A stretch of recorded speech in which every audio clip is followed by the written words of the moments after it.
Now, one of the things that we have they talk about, the other big attraction coming up is the World Cup.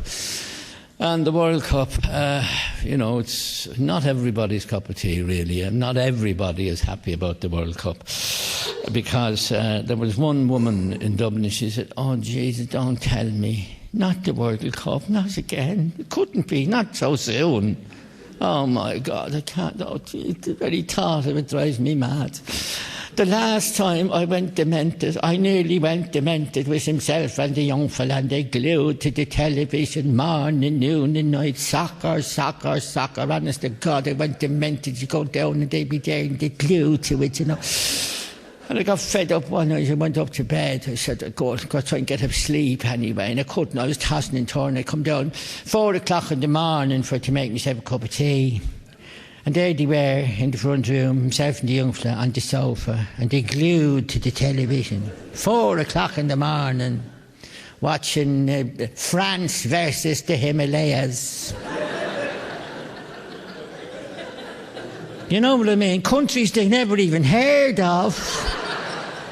And they're fucking worried about them.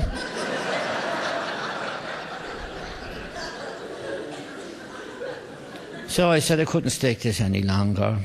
So I decided I'd go down to the chapel because I knew there was no vina, and I'd say a few prayers and do me soul a bit of good, and I went down. Well, listen, I couldn't believe it. I could not believe my ears when I went in. Even the priest, he was at it as well. Because he says, "Welcome," he says, "to our novena, to Our Lady of Perpetual Soccer."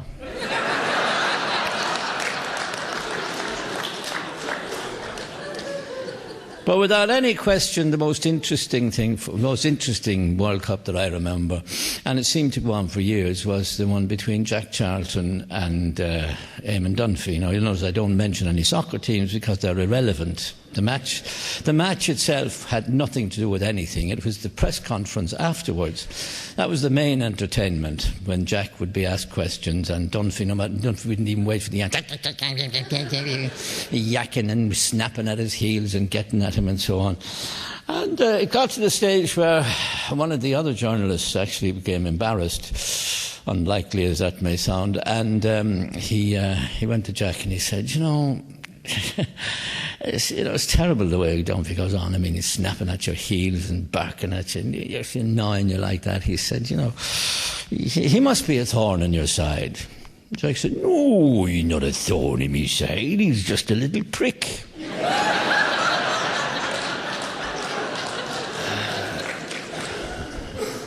And that's me off the Dunphy show, but sure. Life isn't all bananas, as they say. But anyway, the other thing, of course, there's other gentler sports, I suppose, we should talk about.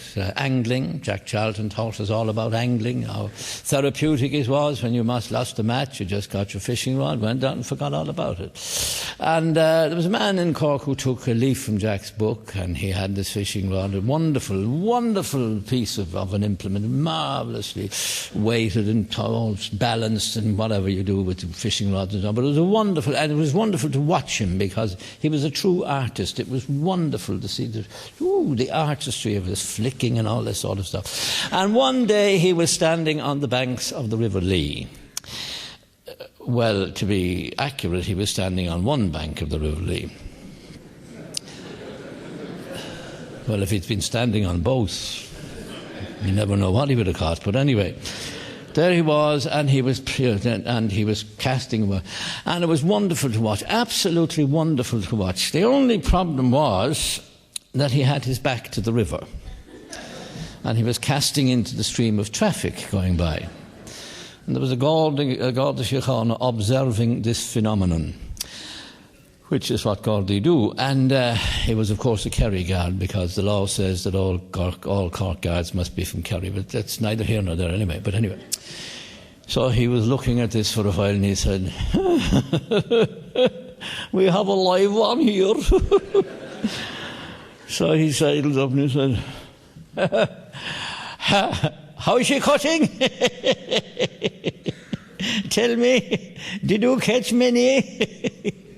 He said, "You're the 15th.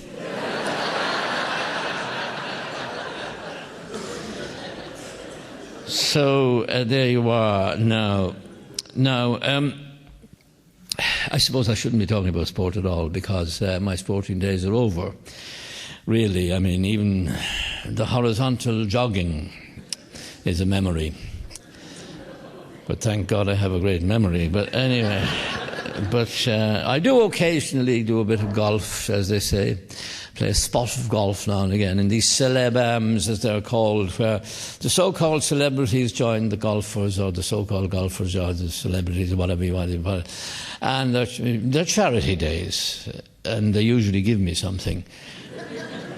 But I was on one of these a couple of years ago in Kilkenny, and had a young lad from the town caddying for me, about 12 years of age. And he took a great interest in my proceedings through the day. And when we were leaving the 18th green, he said, "Do you mind if I ask you a question?"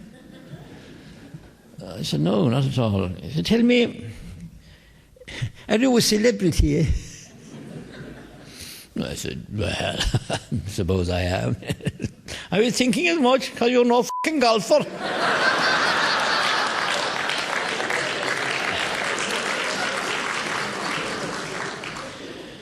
So, there's a tinge of recognition in that laughter that I resent, but however, that's neither here nor there.